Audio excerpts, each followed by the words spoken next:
Do you listen to and collect vinyl records? Well, you're in luck. Welcome to The Vinyl Guide, the podcast made for record nerds like yourself. Here's your host, the biggest record nerd of them all, Nate Goyer. Hey, everyone. It's Nate with yet another episode of The Vinyl Guide, the podcast where we get together and talk about vinyl and records and turntables and spinning objects and all that sort of thing. Look, you'll have to forgive me this week. My voice is a bit rough. I'm just getting over a big cold. I just got back from Los Angeles after almost a month-long vinyl road trip. I think I talked about it in last episode, and we had an interview with a renowned record collector, record dealer, Mike Vague. I just spent several weeks traveling around Los Angeles and into San Diego, the whole Southern California area, looking up some of my favorite record stores, talking to people who work within them, and really kind of building these profiles, which I'm going to share here on the Vinyl Guide episode over the coming weeks. Now, as I said, I was in Los Angeles for about 4 weeks, and I landed on Sunday, and I think it was just the exhaustion and the weather change and being in an airplane for 15 hours. It just all kind of caught up to me, and I pretty much collapsed on Monday after doing the podcast. So I'm back in action now. I've been able to drink enough NyQuil and make it through the day, and so hopefully in today's episode I won't be too phlegmy for you guys, and I'll do my best not to get you sick. Anyway, today's episode is going to be going through some listener email. Always want to thank everyone for participating and sending notes and messages and that sort of thing. I can't always respond to all the messages that come in. There are quite a few, as you can imagine. So, I do it when I can, and I'll definitely address some of the questions and conversation points on the show, particularly when they come from several people, which some of the stuff I'll talk about today has. Also, in today's episode, as a second installment of this Los Angeles vinyl road trip, I'm going to be sharing an interview I conducted with Mark Weinstein. Now, Mark is one of the owners of Amoeba Records. And if you are unfamiliar with Amoeba Records, you should probably Google them right now, because they are the world's largest independent record store. They have 3 stores, one in Berkeley, one in San Francisco, and the big one is in Hollywood on the Sunset Strip. And I swung by there. Mark was good enough to spend some time with us. We talked about vinyl collecting and his operation. Amoeba is just this phenomenally huge store. It's about 4,000 square meters, which is, I think, for folks using imperial measurement, that's about 45,000 square feet. They have everything you could imagine in terms of vinyl and other forms of music and things that go along with music, like books and collectibles and that sort of thing. And it really is just an amazing operation. So hopefully you guys will enjoy the conversation I had with Mark. So cool. Sound like a fun episode? It does to me. All right, let's start it out.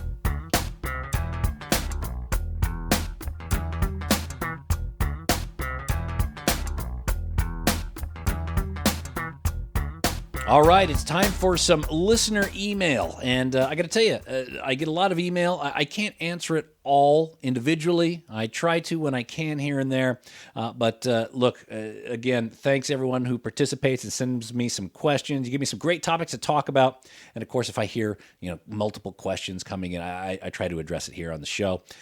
You can always reach me online, www.thevinylguide.com. From there, you can get to our Facebook page or Instagram, or you can always send me email direct to Nate, N-A-T-E, at thevinylguide.com. Now, the first question today, before I get into the question, I should preface it by saying, when I arrived back in Sydney, I posted a picture of the boxes of records that I brought over from Los Angeles online. I had quite a few comments on them. I brought over 300 LPs and a whole bunch of 45s as well.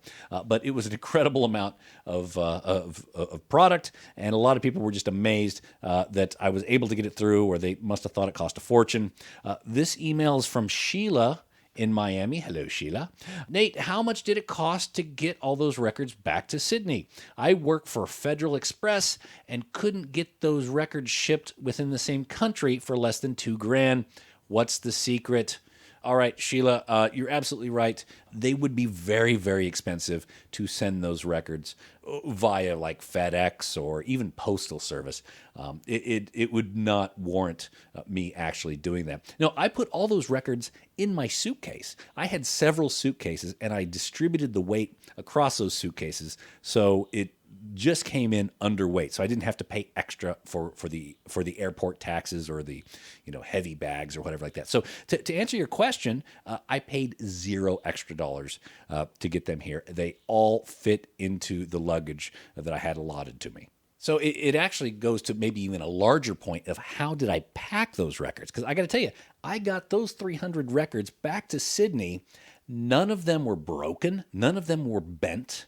None of them were in any worse shape than they left California with. So I know how to pack records, and I'm thinking that maybe I need to dedicate an episode on how to package records. Either if you're shipping bulk like me, you're bringing bulk overseas or whatever, or if you're just shipping one record. Because one thing that really frustrates me is when I purchase a record that has to be shipped to me, and the person has not thought through it enough to package the record correctly.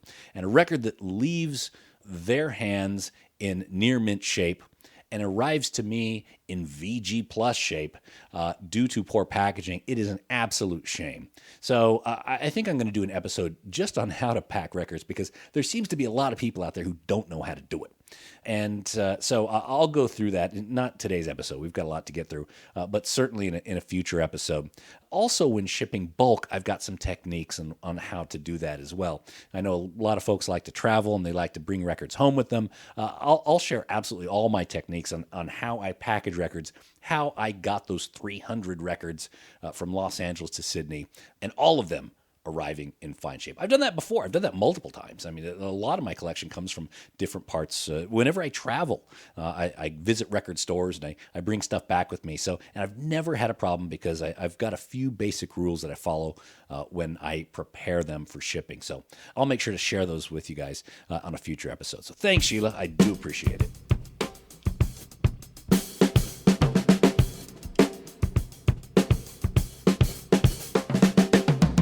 And here's another email. And again, I received several emails and messages that were somewhat similar, but I just grabbed this one as a point of reference. Dear Vinyl Guide, love the podcast, here it is.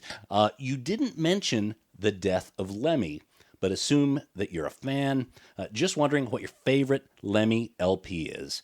Brian from Montreal. So, all right. Yes, Brian, you're absolutely right. It was an oversight of me not to mention the death of Lemmy. And just for those who may not be completely plugged in here, in December, there was a death of a very famous rock star, actually a couple rock stars. There was Scott Weiland of the Stone Temple Pilots. He overdosed. He'd had a long history, a long track record of drug abuse and kind of fighting these demons. So I don't think anyone was particularly surprised, but he really created some great music, both in Stone Temple Pilots and his time in Velvet Revolver. I didn't listen much to any of the work outside of those two bands, but he was a pretty creative guy, and I always enjoyed, the stuff that I heard that he was involved with. So, yeah, it definitely is kind of a bummer that the world no longer has Scott Weiland. Now, fortunately, or unfortunately, however you see it, his death will probably trigger some reissues, which is a bit long overdue for Stone Temple Pilots. They weren't really big during the vinyl years. When they were popular, vinyl was at a pretty serious decline, so they didn't focus their output on vinyl, but more CDs. They've got a best of album called Thank You. I've had that album in my iPhone for years, and I pull it up quite often, in fact, because Stone Temple Pilots had some great songs, and I love to hear them. Unfortunately, they're just not on vinyl, or at least in that form. So hopefully they will now release Thank You, the best of Stone Temple Pilots on vinyl, and I'll add it to my collection. So rest in peace, Scott Weiland, wherever you are. I hope your soul is well.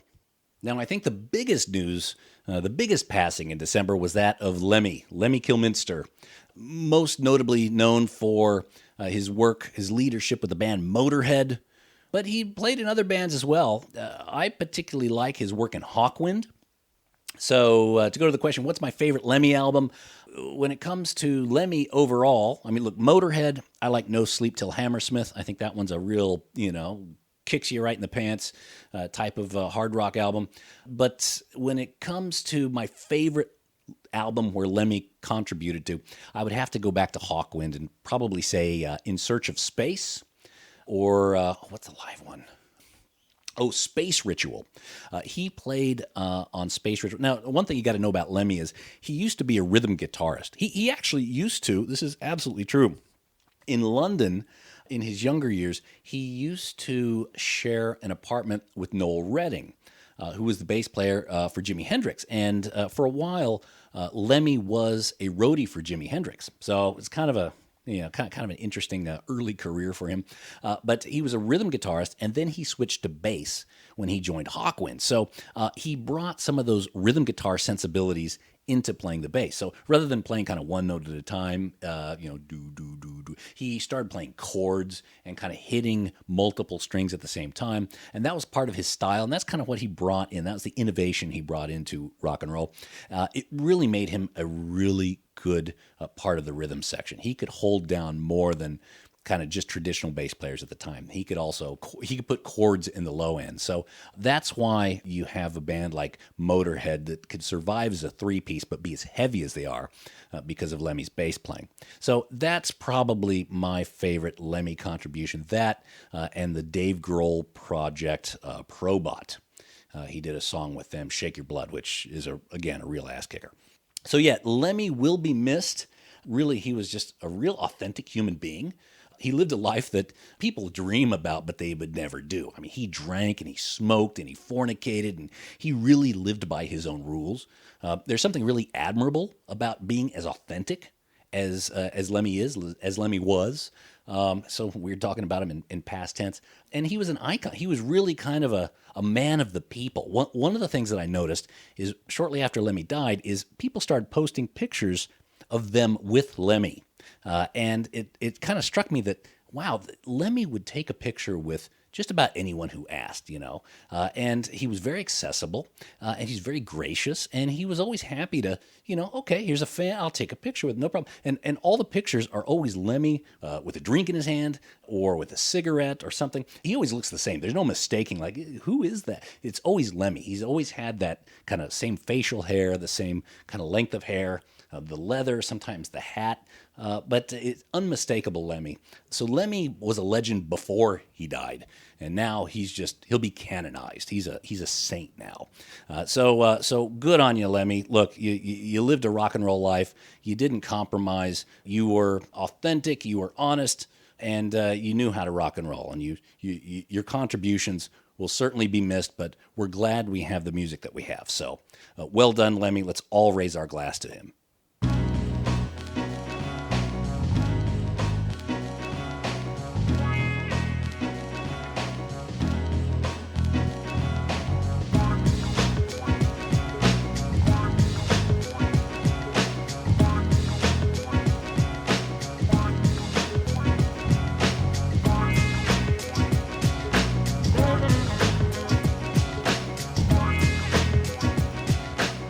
So for the next part of this episode, we are going to go to the incredible record shop, which Lemmy actually had as his favorite. He used to shop there quite a bit.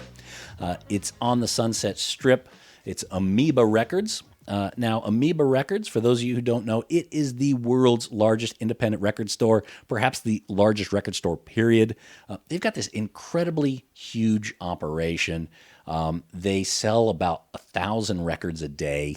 It is a tourist destination. I mean, if you go to the various hotels in Los Angeles and you look at the different things that you could do, you can go to Disneyland or SeaWorld, or you could go to Amoeba Records. It's kind of it's in those conversations. It's in those tourist rack cards. It's in the pamphlets of things you could do in Los Angeles, and it is absolutely incredible to see. To give you an example of the type of size it has, the sections of a record store that says new arrivals, and there's probably, 2 or 3 kind of big rows of new arrivals just kind of all jumbled in. Amoeba has about half a dozen of those sections around the shop. They've got new arrivals for rock, new arrivals for jazz, new arrivals for country, for blues, for whatever. They have multiple new arrival sections because it all wouldn't fit in one section. It's an absolutely huge, impressive shop. They've got some collectibles, but they've also got the $5 records as well. And aside from records, they've got CDs and movies, and they've got a huge book section that I kind of didn't even see until at the very end. So it really is an incredible place to go, and I fully encourage everyone who's on their way to LA or hasn't been there before to make your way over there. It is nothing short of a temple for music lovers. So definitely make sure you put that on your places to go list. Now, there's 3 Amoeba records. There's one in Berkeley and one in San Francisco, which is in northern area of California, and the big one in Hollywood, which this is where I met Mark Weinstein, who is the owner, and he took me through his history with Amoeba and some of the strategies and some of their approach to how they do business. Now, before I turn you over to the interview here, I must say 2 things happened at the end of the interview, and I'll talk about those afterward, after you hear my conversation with Mark. One of them involves meeting a celebrity inside Amoeba. So I'll talk a little bit about that after the fact. But for now, let me turn you over to Mark Weinstein, the owner, co-founder of Amoeba Records, and vinyl fan himself.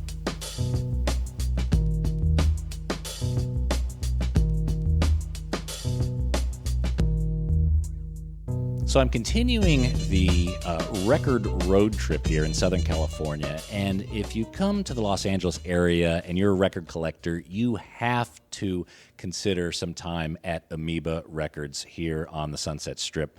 And I'm here with Mark Weinstein of Amoeba Records, one of the co-founders. How you doing today, Mark? Very good, thank you much. Very good. And by the way, our official name is Amoeba Music. Okay. Everybody calls us Amoeba Records for obvious reasons. And interestingly, when we opened 25 plus years ago, it was a time when really new stores weren't calling themselves such and such records, because records were, quote, really on the way out, CDs, etc. So we looked for something that would alliterate nicely with music, and that's how we really found our name, Amoeba. We wanted it to be near the beginning of the alphabet for the Yellow Pages, and it had to go well with music, so we played with words, and Amoeba Music just sounded great.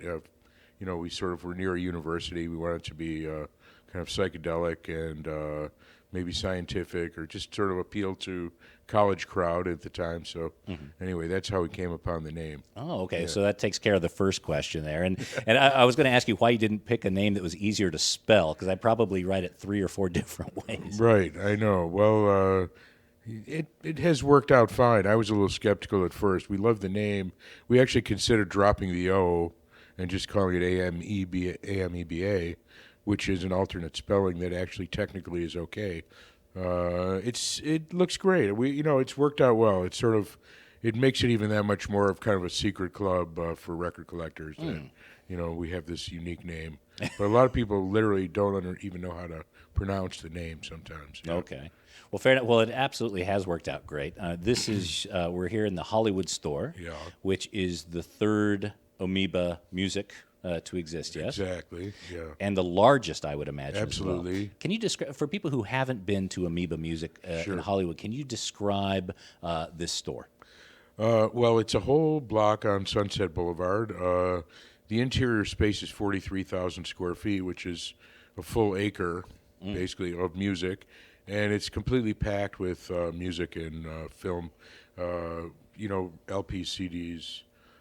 We have enough room here to do absolutely anything we want. We have lots of 8-tracks, 78s, books, as you saw, all kinds of stuff, and everything very much strictly related to music. So this store at its peak, about 5 years ago, had about 250 staff when we were also busy building our website and all this stuff. Now it's about 200 staff, so it's still really big, but it's the biggest independent record store that ever lived, and continues to be maybe the most amazing record store that ever happened in a lot of ways. It is incredible. It is actually a tourist destination. I see the little Amoeba pamphlets where you see, places. Rack cards in the hotels. And Is that what they call them? Rack? Okay. Rack cards, yeah. Yeah. Rack. You could go to SeaWorld, you can go to Disneyland, or you can go to Amoeba Music. Exactly. And we're on all the tourist maps, and all the tourist vans drive by. We have a lot of tourist buses that literally stop here for an hour, and all these Japanese or mostly Asian tourists who love to come here will come in. They'll have 1 hour to do whatever they can do for an hour, whatever damage, and so that's fun. But yeah, we're a big time tourist destination, especially for all those people who miss kind of record store culture, because it's it's so hard to find anymore. People who grew up with it, when they come here, it's so refreshing to walk into a big, busy, active record store and like the old days. So. Yeah, now you guys have a very interesting history. You started in Berkeley, right, and then moved to San Francisco with the shop on Haight Street, yep. And then this is the third, jewel in the crown. And you've had a real interesting philosophy, I guess. Amoeba Music has grown in a time where the mega stores were starting to close. Why? What do you credit to that?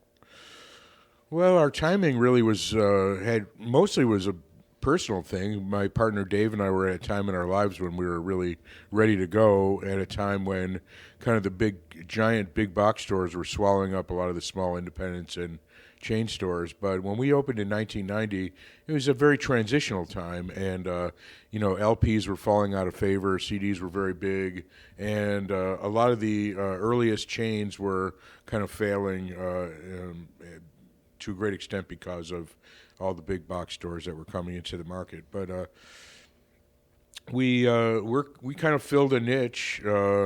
We really looked out at the market and saw all these big box chain stores that were generic and filled with ads for major label product, and all these really cool little stores everywhere. And we just sort of wanted to bring the small independent store to a scale where you could do the subject justice. And in order to do that, you need a lot of space and a lot of people to do it. And a lot of people came our way early on who were record store all-stars. And we started with 6 people, and we were like 50 people within the first year. And that's how fast we grew when we first opened. We were kind of a style of record store that everybody was really looking for. And I think Dave and I kind of knew that when we started, that there was a niche to be filled, although we never imagined it would get as big as it is by any means, no. Now, before starting your own music shop here with Amoeba, did you work in the record industry? Yeah, I've only worked in record stores since I was in high school. That's the only job I've ever had for 40 years now. I started off at this place called Record Theater in Buffalo, New York, which at the time in 1976 was the biggest record store in the country, believe it or not. It was huge, and not unlike Amoeba today. It was so awesome when you would walk in, you would just sort of, your mind would almost go blank. What was I looking for? There's too much stuff to look at here. But I always appreciated being a venue for everybody who loves music, no matter what kind of music they're into, putting them all together in one room, and the kind of cultural and community critical mass that happens in that environment is something that's always been really exciting to me.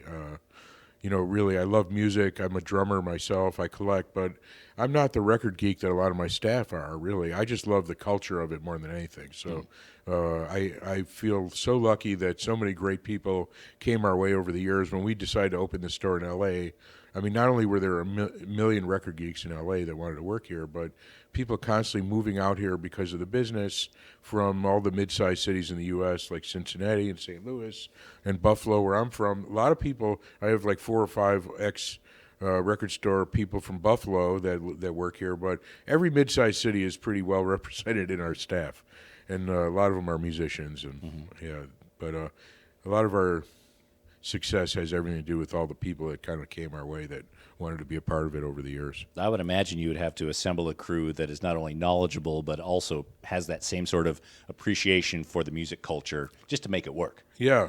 Well, I think a lot of people don't realize why they love it so much here when they come in, but it is all about how much love and passion there is for the product on both sides of the counter. The staff, we really are all about letting people be who they are.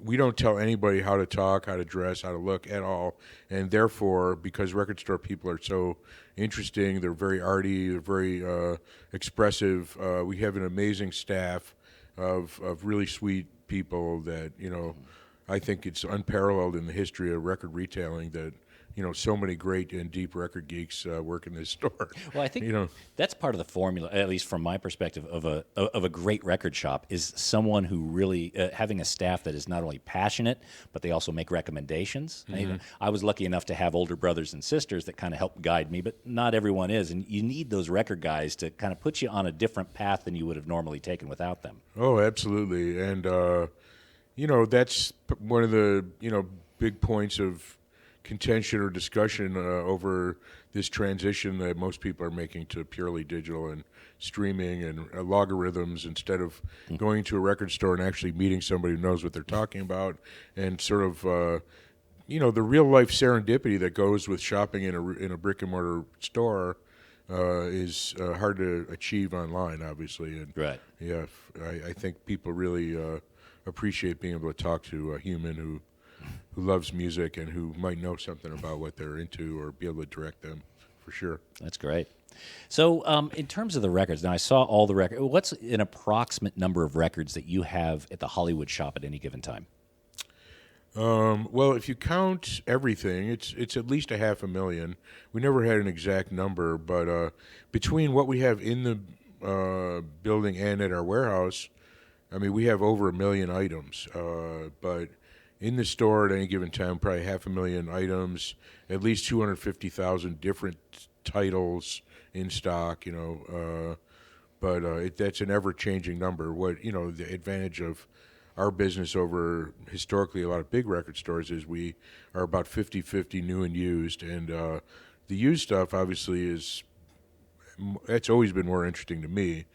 Buying people's collections has been a big part of my work over the years, traveling around the country and buying estates and inventories and finding stuff that, hasn't been available forever or that we only sold on the East Coast.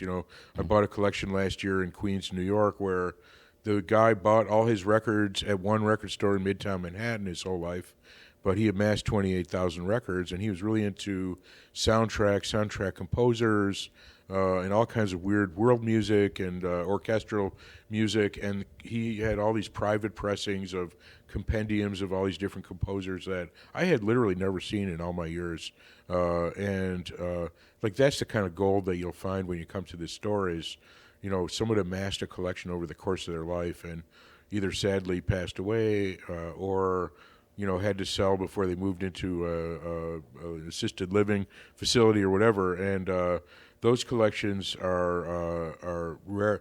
Not too many stores can buy entire collections like that, and that's always been one of our advantages is we can go out across the country, buy a very large collection, ship it out here. I did that several times this year, and we got some incredible stuff.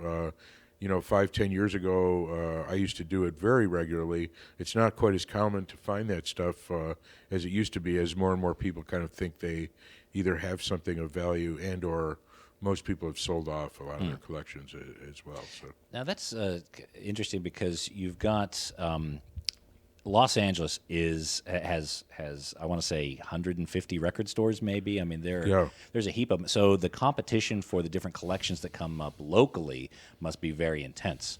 So I guess in terms of your ability to stock the used sections, you stretch out across the country and maybe even beyond for that? Yes, but most of it is in California. LA Metro provides, I'd say, at least 70 or 80% of our used inventory. On a daily basis, we have 4, 5, 6 buyers at the front counter and a line of people selling stuff. And because the industry has been here all these years, there are so many people who have kind of stashes in their garage or their father's basement or whatever. There's so many records in this town. I don't know if we'll ever tap it fully. And as much as there are some other really great stores that are tapped into some very specific niche markets in terms of collectibles and used, I mean, there isn't a record store in LA, I don't think, that's not worth checking out. There are a lot of really amazing stores, but there are really high-end collectible stores that deal in a lot of LPs that are, $50 to $100, and that's kind of their bread and butter. For us, our bread and butter is really the $10 to $20 used record. That's a really nice used record. What used to be $5 to $10, but is now more like $10 to $20. That's the kind of stuff that we specialize in because we buy everything. And So if we buy 2,000 records, obviously you might get 100 or 200 that are high-end collectibles out of that, and the rest, we just have a lot of catalog vinyl that a lot of people need, and we're really into the whole idea of kind of the recycling of culture that happens in a place like this on such a scale. You just see so many kind of kids walking in and holding like a Doors record in their hand, looking at Jim Morrison thinking, wow, this is a real Doors record. Wow.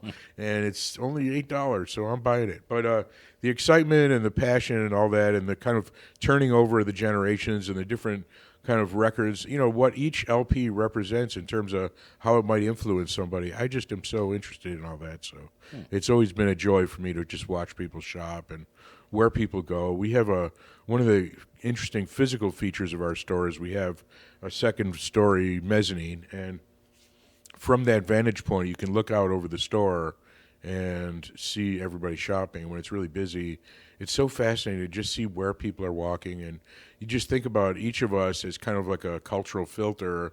We come in looking for certain things, but almost anything could happen. You might see a record in the bin next to where you're looking or whatever it is, but people just have such different tastes and desires and needs, and people are walking in. There's 250,000 records there, and they're walking out with 3 items, maybe one cassette, one LP, and one VHS tape, or who knows what.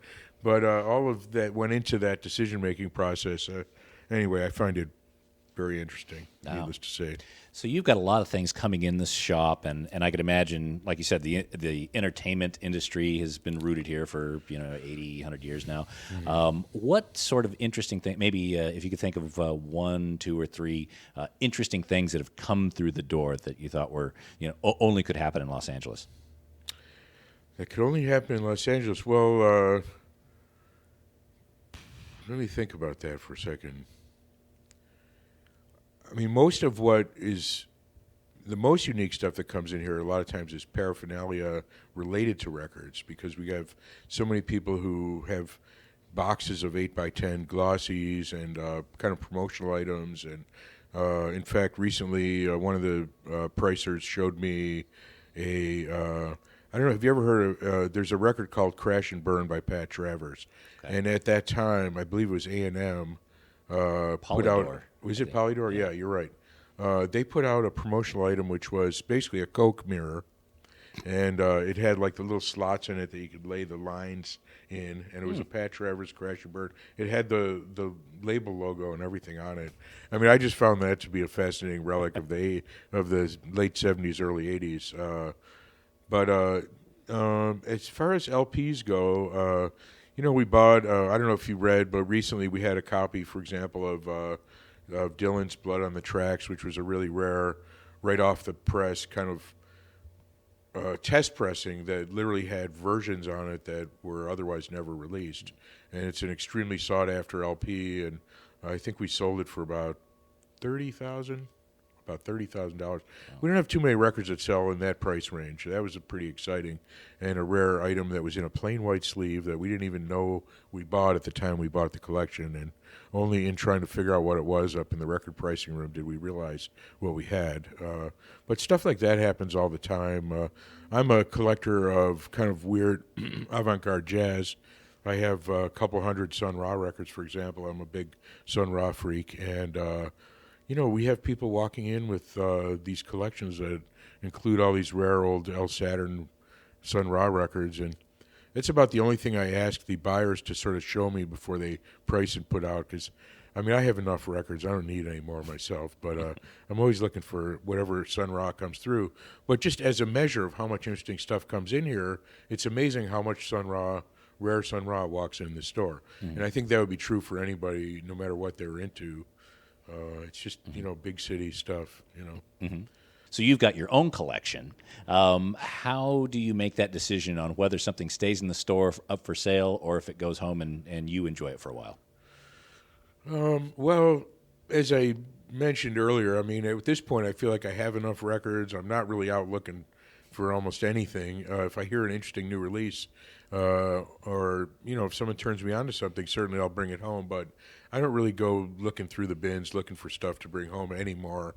I used to do that. We keep it very tightly controlled here because obviously the whole staff are really into music. They're really into records, and it's a big staff.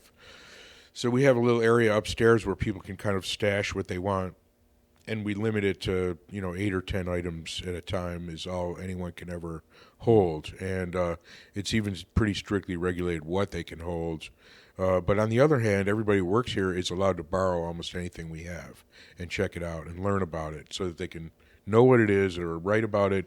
We have a little music we like publication, which I think anyone would find interesting because it sort of shows off the perspectives of so many different kinds of people, all of whom are staff at the stores.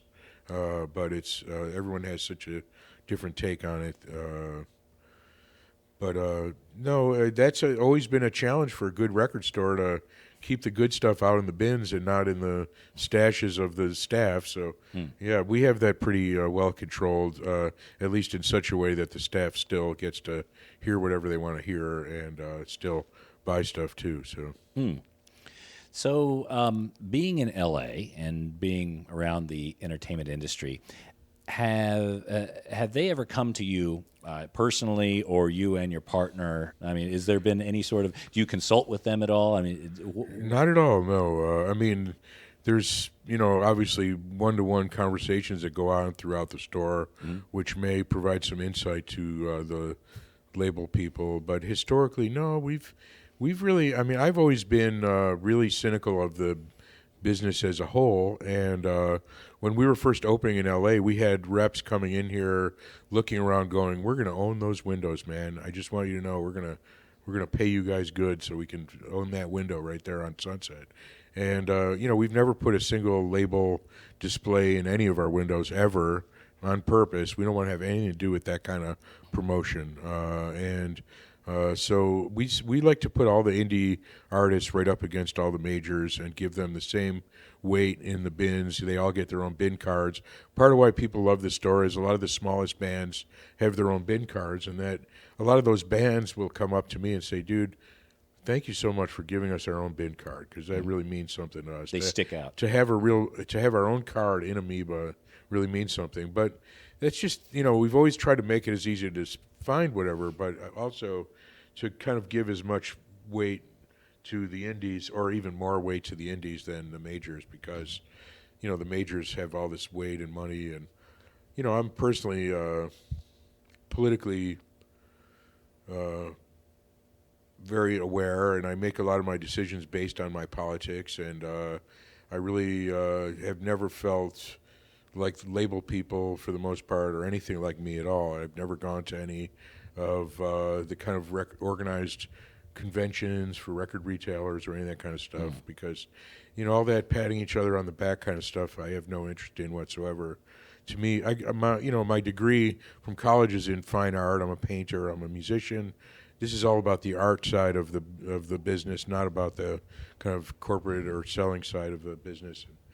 I guess it seems like Amoeba is a bit of a victor at the end of this battle, which I'm not even sure you were in the middle of. There was the labels, the major labels. There were the digital outlets, and there were the consumers. And I think in many ways, all of them lost. But Amoeba still it seems like very much a cornerstone. It seems like one of the few victors in this whole digital music battle of the last 10, 15 years. Yeah. What do you think went wrong with the major labels?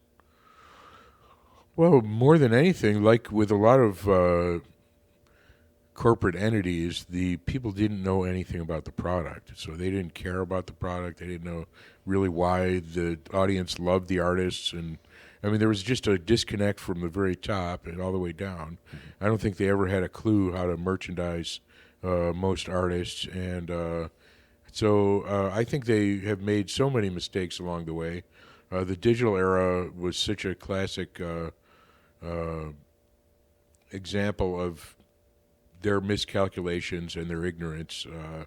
It was such a perfect place to create a venue where anybody could go find whatever they wanted, and including all the data and all that stuff. It really never realized any of its potential.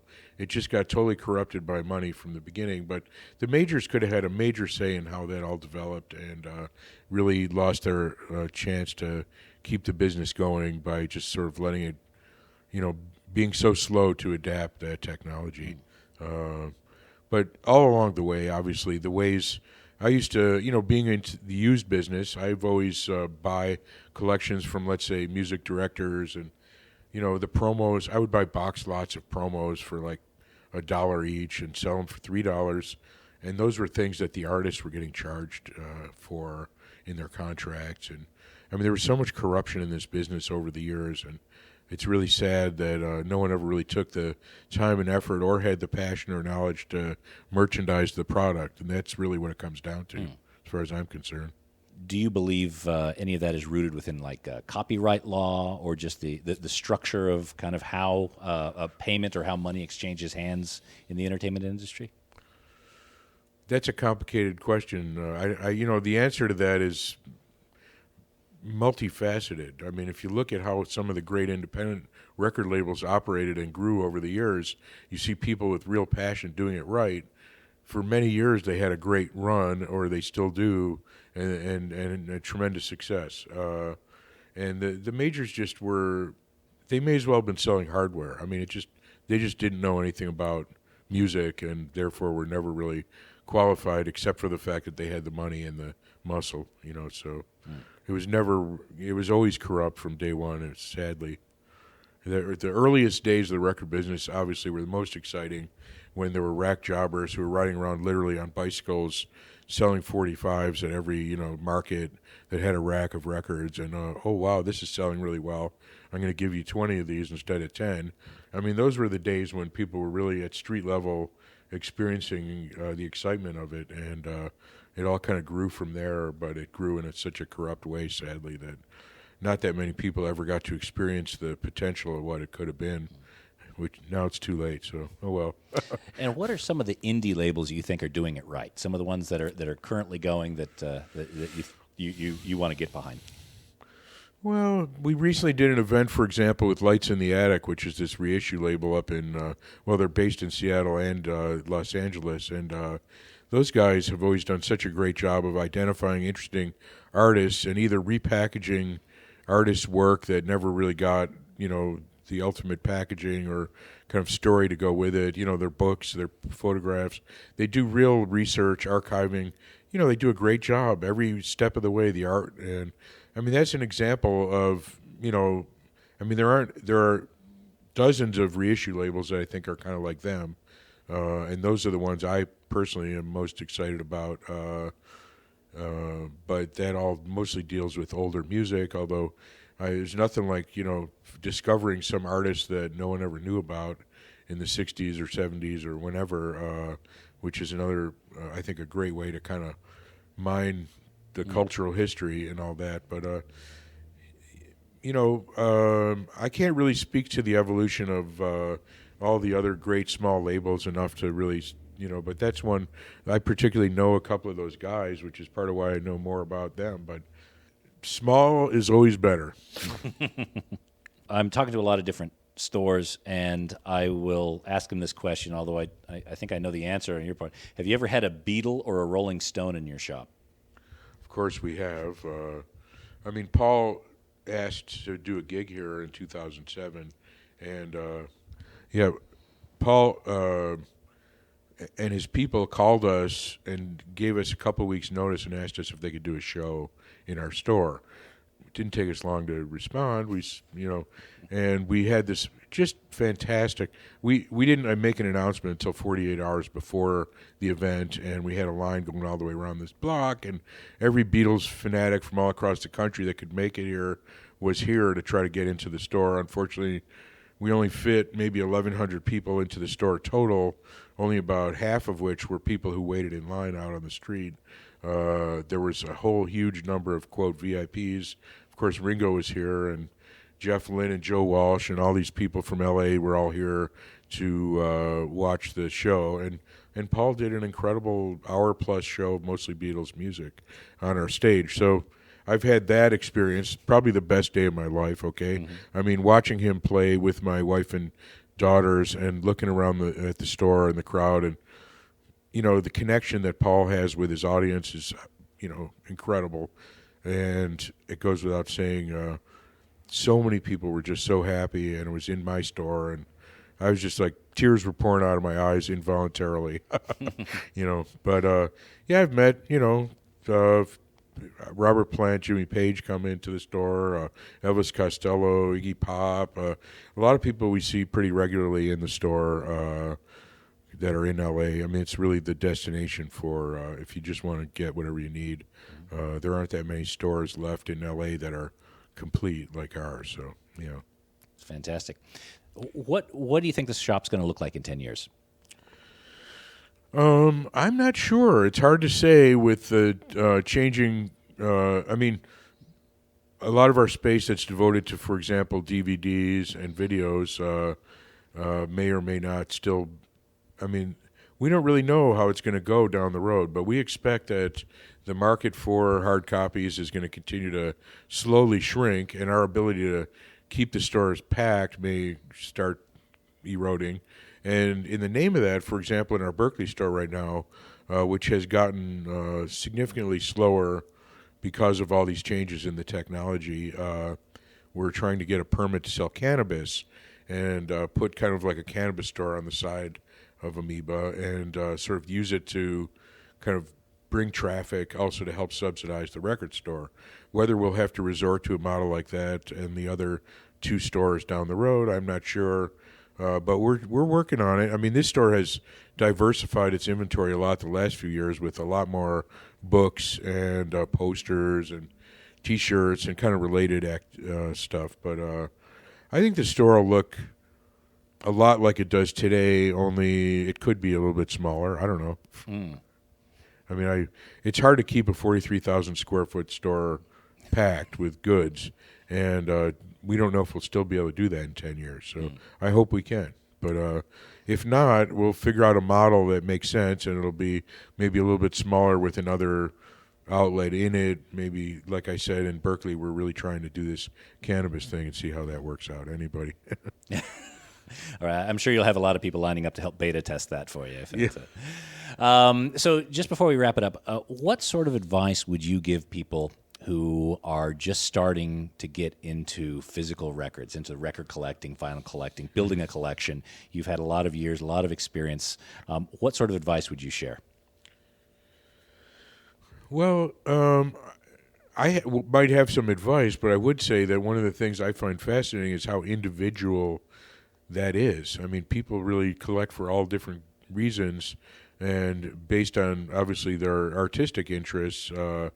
But I have always been someone who collects partly because I love kind of the ephemeral nature of LP records, which were really made and designed to almost be used and thrown out and not saved. They were almost like magazines. They were very much of the time. So I love the ephemeral nature of LP records more than anything. And same with 45s, old records in general. So I love kind of finding an artifact of a time and a place and collecting it because it has cultural weight in my world. And I feel like that's how some people collect, certainly. That's what I relate to maybe the most.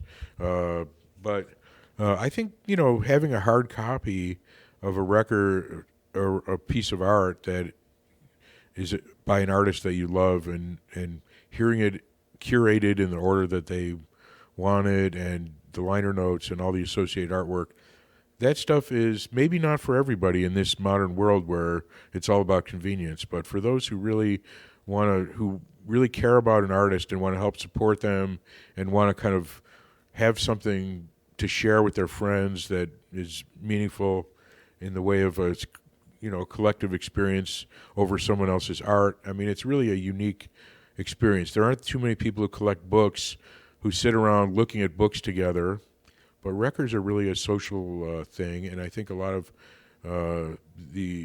what record collecting is about is finding stuff you care about and sharing it with your friends. It's a really kind of a communal experience, and to that extent, I think just trying to find the stuff that means the most to you and have it. And I don't care if you have 10 records or 1,000 or 10,000, as long as it sort of represents who you are and what you care about.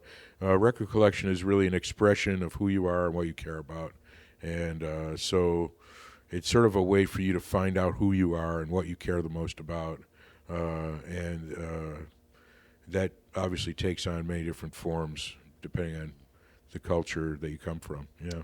Well, that's a brilliant way to wrap it up, Mark. And I must say, your shop here is a temple for people being able to come in and to have the ability to find items that connect with them. The stock is incredible. The layout is great. It's records, CDs, cassettes, like you say, 8-tracks, books, everything that I think kind of goes into that. And I must thank you very much because I've shopped at your stores up in the Bay Area as well as Hollywood, and I think it really has helped define me as a person. I'm sure a lot of people are in that boat, and I think your life's work has been quite remarkable in the case that you do that to probably 1,000 people every day here.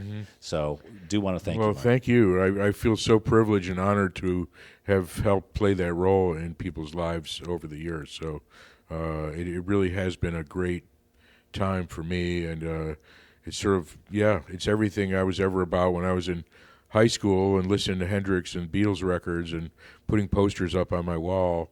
I never imagined that someday I would own this giant record store that really is just a giant version of my bedroom when I was in high school. But that's all it is. Potentially with cannabis now, too. Yeah, exactly. That even adds more to the effect. Great. All right. Well, thanks for talking with us, Mark. You're welcome. Very nice to meet you. Thank you. Cheers. Bye-bye.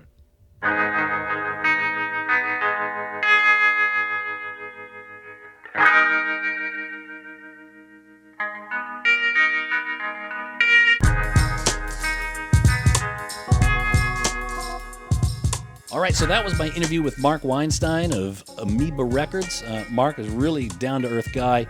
He's one of the most powerful music figures of Los Angeles, and the fact that he's remained as cool and as humble and as down-to-earth as he is really a testament for how cool a guy he is. So anyway, Mark, thank you very much for spending time with us.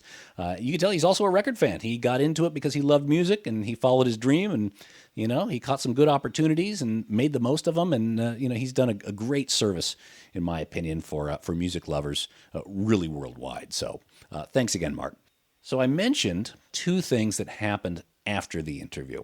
So the first thing, Mark and I, after we got done talking, were walking through the store and through the record racks, and there was an album on one of the record racks. And it was an album, and he turns to me and he just kind of pointed to it. He said, "Have you heard this album? Have you heard of this?" And I hadn't. It was an album called Mulatto of Ethiopia. And I said, "No, I haven't heard that at all." He's like, "Oh man, this is really good. This is kind of jazz funk influence. This is a fantastic record." And I said, "Well, great." And I grabbed one out of the rack, and he looked at me like almost apologetically, and he said, "Oh, look, I wasn't trying to sell you something. I was just trying to tell you something. You don't need to buy it, And I couldn't express it at the time, but I bought it, and the reason that I grabbed it was because he is like the ultimate record clerk. He's the guy who you need to listen to when you go to the record shops. When you go, you have this open mind, and for someone to be able to give you that sort of recommendation or impart some sort of wisdom that will get you on a path that you may not have found organically, there's heaps of value in that. So I bought the record, and the reason I bought the record is, it was on his word, his suggestion. But a guy like that, when he speaks, and he's been around, and he's got a big musical history, and he's got something to say, you really should listen. So I took upon myself that opportunity to buy that record. So and it is a fantastic record, by the way. I'll post a picture of it on Facebook, and hopefully maybe it'll inspire some of you guys to check it out as well. So the second thing that happened, I thought was kind of amusing. After Mark and I had, parted and shook hands, and he went off to continue running the store, I kept doing a bit of shopping, and I happened to notice a celebrity inside Amoeba Records. I wasn't sure if it was them or not. It looked like a dude that I recognized. So I got up kind of close, and I said, "Hey, Taylor." And he turns around, and yep, that was the confirmation. It was Taylor Hawkins, the drummer of the Foo Fighters. And he was hanging out looking at some posters, and I was like, "Dude, Taylor, how you doing, man?" And he was like, "Oh, yeah, cool. Hey, what do you think of this poster, man? I'm looking for something to hang up." And so he and I got in a bit of a conversation. We're looking at these posters, and apparently he was looking for a poster to hang up in his jam room or whatever. So we talked a little bit about that, And it also gave me an opportunity to thank him because he had also recently turned me on to some music. I hadn't been a fan of the James Gang. I hadn't been a fan, but I hadn't been exposed to them until there was a documentary that the Foo Fighters did, the Sonic Highways and documentary. And in one of the episodes, he had on a James Gang shirt, and he was talking about his love of the James Gang and Joe Walsh and whatnot. And so that kind of stuck with me. And when I found a copy of the James Gang Rides Again for cheap, I picked it up and I enjoyed it and I liked it. And in fact, I've even talked about the James Gang on one of the episodes. They had an infinite loop, a locked groove on one of their records. So he kind of set me off. He gave me some good information, virtually through that thing. And so I mentioned to him, we talked a little bit, and I took a picture with him. There's my another rock and roll selfie here. So I'll post that up on the Vinyl Guide's Facebook page. But I got to say, man, Taylor Hawkins was very cool, and appreciate his generosity in spending a few minutes with me, a dude he didn't even know, but he was very cool with that. And that's just kind of one of those LA things that happens, particularly if you're hanging around Amoeba Records. You're going to bump into someone that you've seen or you've heard or you've known or whatever, because that's kind of the place to go if you live in the Los Angeles area and you need something music-wise. Well, chances are it's going to be at Amoeba. So anyway, that's my Amoeba story. Look, it's a great shop. Again, make your way to it if you haven't already. It is like Mecca for vinyl owners. You need to do it at least once in your life. So that's it for this episode of the Vinyl Guide. Again, I want to thank Mark and the whole staff at Amoeba for their generosity and their graciousness in talking with us. Also want to thank everyone who continues to send us emails and suggestions and questions and continues to subscribe and share the Vinyl Guide link with all of their record buddies and their friends who they think will enjoy it. We do appreciate it. Got another episode coming up next week, so make sure you subscribe, and we'll see you then. Until then, keep spinning. Cheers. That's it for this episode of The Vinyl Guide. Send your thoughts to Nate at thevinylguide.com or follow or tag us on Instagram at Vinyl Guide. Until next time, keep spinning.